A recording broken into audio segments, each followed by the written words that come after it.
Meus queridos e amados irmãos, a paz do Senhor Jesus Cristo, você está no canal Bíblia de Fato, seja muito bem-vindo em nome de Jesus Cristo. Compreender o processo de Deus em salvar a humanidade e a ação da graça de Deus nesse processo, juntamente com a fé, a parte condicional do homem, para receber esse favor imerecido de Deus e ser reconciliado com o Senhor e morar com Ele por toda a eternidade, é um dever nobre de cada um de nós buscar conhecer e prosseguir em conhecer a vontade de Deus.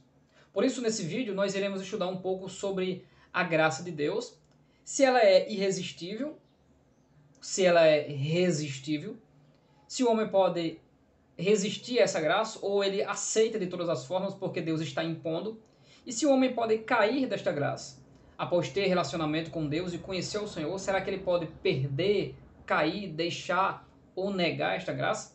Fica conosco até o final para nós, em resumo, compreendermos um pouco sobre isso. A primeira coisa que nós precisamos entender sobre a graça de Deus e o seu relacionamento em salvar a humanidade, que a graça de Deus, segundo as Sagradas Escrituras, ela tem uma promoção da parte de Deus universal. Ou seja, segundo Paulo em Timóteo, ele diz que Deus deseja que todos os homens se salvem e venham ao conhecimento da verdade. O profeta João Batista, em João 1,29, ele disse: Eis o Cordeiro de Deus que tira o pecado do mundo. Em João 3,16 diz: Porque Deus amou o mundo. Em todas essas passagens, todos e mundo, não pode de maneira alguma ser interpretado como uma graça de Deus limitada, porém uma graça ilimitada, em que não se define quantidade de pessoas ou os eleitos em detrimento a pessoas condenadas para serem salvas. O que os textos mostram é um Deus que consumou a sua obra na cruz para salvar todos os pecadores. Só que nós precisamos entender que esse mundo e esse todos não significa que por Cristo ter morrido na cruz, todas as pessoas do mundo serão salvas, porque é necessário a parte condicional humana da aceitação pela fé à obra de Cristo. É por isso que nós precisamos entender o que é universalidade e universalismo em relação à graça e ao favor de Deus para salvar a humanidade. Universalidade é aquilo que está relacionado ao favor de Deus de salvar toda a humanidade e o papel do homem neste processo em crer e aceitar esta oferta de reconciliação com Deus ou não. E quando ele faz isso, ele é inserido na igreja do Senhor como um membro salvo, que tem o Espírito Santo e se conserva uma vida de santificação e não vive na prática do pecado. Segundo 1 João 5,18, o que é nascido de Deus ou que é gerado de novo, ele não vive pecando. Então, quando nós falamos de universalidade e universalismo, nós estamos entendendo que Deus promove a salvação para todos, mas que todos não serão salvos, porque é preciso a aceitação da fé. Já a doutrina do universalismo entenda que no fim de tudo, independente das vontades e das práticas humanas, Deus vai salvar todo mundo. Muitas religiões são adeptas disso e dizem basicamente uma frase bem conhecida que é: todos os caminhos levam a Deus. O homem está propondo isso para si mesmo, uma rebeldia em deixar a vontade de Deus e fazer a sua própria vontade. Mas os eleitos, aqueles que são selecionados ou predestinados, são aqueles que fazem parte do projeto de Deus para todos, mas aceitaram esse projeto e vivem em conformidade com este, andando nas boas obras, porque foram preparadas para nós, para que nós andássemos nela. Você entendeu essa primeira parte? A diferença de universalidade e universalismo? E que a graça de Deus ela é ilimitada e ela é enviada para todos, porque a vontade de Deus é salvar toda a humanidade. A segunda coisa que nós precisamos compreender sobre a graça de Deus e o relacionamento desta com o homem é que a graça de Deus ela pode ser resistível. Em Atos dos Apóstolos, no capítulo 7, versículo 51, Estevão, diante do Sinédrio, diante dos líderes do povo de Deus, diz: vós que sempre resisti ao Espírito Santo. trazendo Estevão aquele glorioso panorama bíblico para convencer os ouvintes de que Deus levantou Jesus Cristo para a salvação. Mas os homens estão resistindo a Deus e às ordenações de Deus há muito tempo. Para compreendermos que a graça de Deus é irresistível, nós precisamos ver ela pelos processos em que ela age e os níveis que ela age no homem. Ela pode ser a graça prévia ou a graça preveniente, que vem de maneira anterior à regeneração de fato, para trabalhar na consciência do homem o convencimento de sua posição alienada e distante de Deus, trazendo um incitar ou uma fagulha da verdade, porque conforme o próprio Senhor Jesus Cristo, o Espírito de Deus, ele veio para convencer o mundo do pecado. Então o Espírito Santo de Deus, de forma preveniente, prepara os corações dos homens para compreender esse plano, e esse plano será exposto pela pregação do Evangelho em Cristo Jesus. Logo, quando alguém aceita o Senhor Jesus Cristo, segundo Efésios 1, 13 e 14, recebe o Espírito Santo como selo, como garantia da salvação. A graça regeneradora entra em ação e esse ser humano passa a ter o seu relacionamento com Deus agora avivado. Agora ele se voltou para Deus e tem uma comunhão pura, ímpar, que antes ele não tinha porque estava distante de Deus, mas agora se entregou pela fé a este plano. E esta mesma graça agora conduzirá este cristão, agora regenerado, uma nova criatura, nascida de novo, nascida do alto e nascida de Deus, a uma vida de santificação. Ela já é santificada de forma posicional porque saiu do pecado e está em Cristo. Ela agora será conduzida pela mesma graça e o mesmo Espírito a uma santificação progressiva, em que a sua vida, nessa trajetória até ao nível de varão perfeito, passará por momentos em que ele precisará aprender sobre o trabalhar de Deus, sobre o agir de Deus na vida de cada um de nós, conhecendo Deus de forma intelectual, mas de experimentar a aplicação desta palavra na sua vida, e ele vai crescendo como um verdadeiro crente de glória em glória, e a maturidade vai acontecendo em sua vida.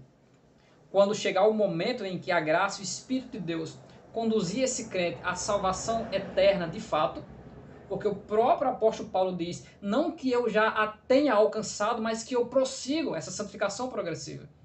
E Paulo diz que a vontade de Deus para nós é a santificação. E todo o vosso espírito, alma e corpo sejam plenamente conservados e irrepreensíveis. Quando o Senhor voltar e o nosso corpo, que é mortal e corruptível, se revestir de algo imortal, então nós estaremos para sempre com o Senhor. Não haverá mais possibilidade de negarmos a graça, de cairmos, de nos desviarmos, porque a salvação completa, a santificação plena, consumada, já haverá acontecido. Que plano glorioso! A graça de Deus é para todos, mas não todos receberão porque desprezarão, porque para isso é preciso a condição da fé. E a graça de Deus está trabalhando, mas também ela pode ser resistida por aqueles que, mesmo sendo convencidos pelo poder da palavra de Deus, decidem não viver desta forma, nesse estilo de vida, porque ser cristão é um estilo de vida diferente, conforme os valores do reino. Então eles resistem à graça e, mesmo sendo convencidos que eles precisam se converter, eles simplesmente dizem não querem. Os benefícios de Deus até querem. Vão para as igrejas, buscam as campanhas, na hora da dificuldade pedem as orações, mas resistem a Deus.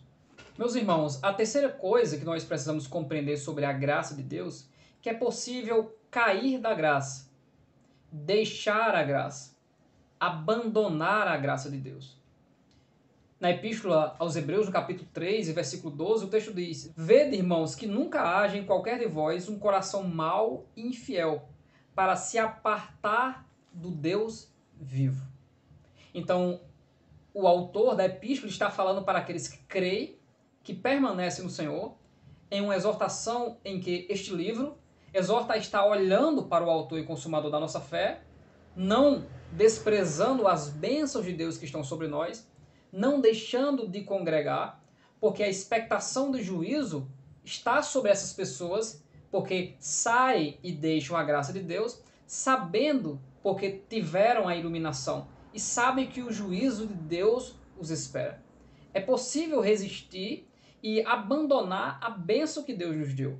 Quando nós olhamos para o Antigo Testamento, vários dos homens de Deus, que seriam os próximos a herdar as bênçãos de Deus, simplesmente desprezaram a sua herança, desprezaram a primogenitura, desprezaram o seu reinado por desobedecerem a Deus. E por causa disso, existem nos tempos odiernos uma banalização da graça, como se a graça de Deus fosse um período ou uma dispensação em que Deus tolera o pecado, mas de maneira alguma, o apóstolo Paulo nos explica em Romanos 6. Permaneceremos, pois, no pecado para que a graça de Deus seja mais abundante?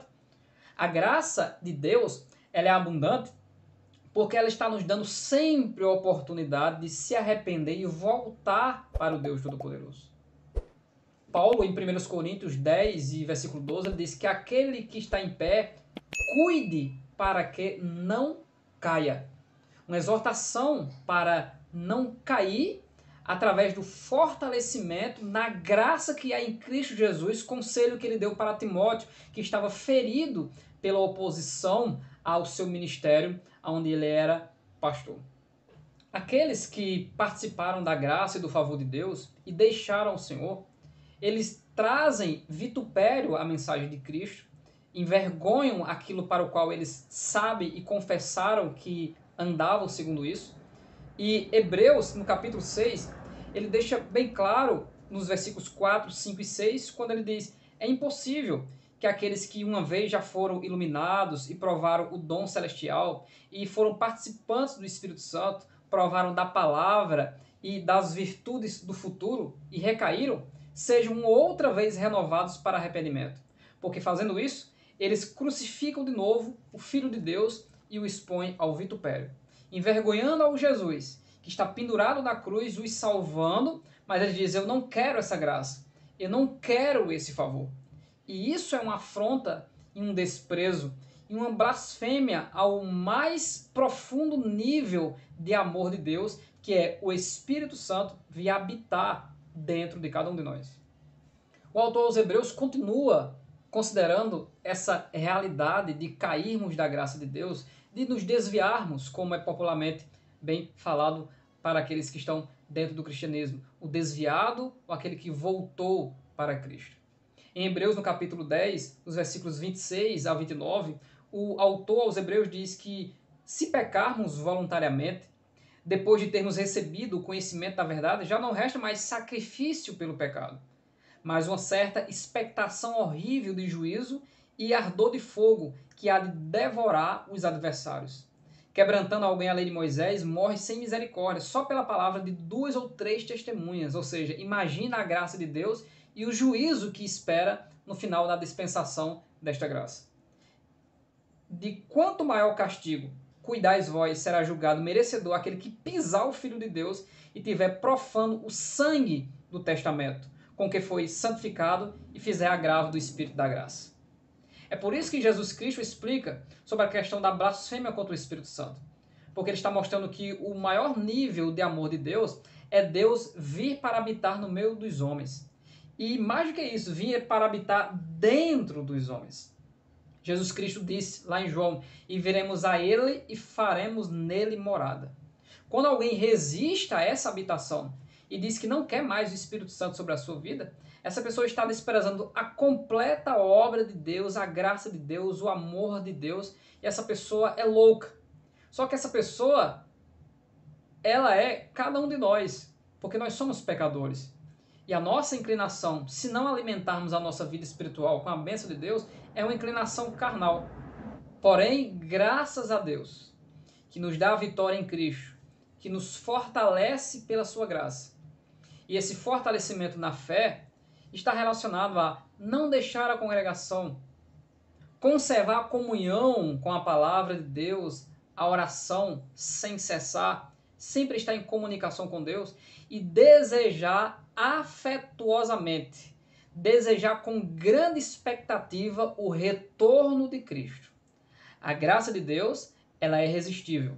O homem pode cair da graça. Deus deseja salvar todo mundo, mas nem todo mundo recebe a graça de Deus e resistem muitos ao Espírito Santo. Como Deus é glorioso!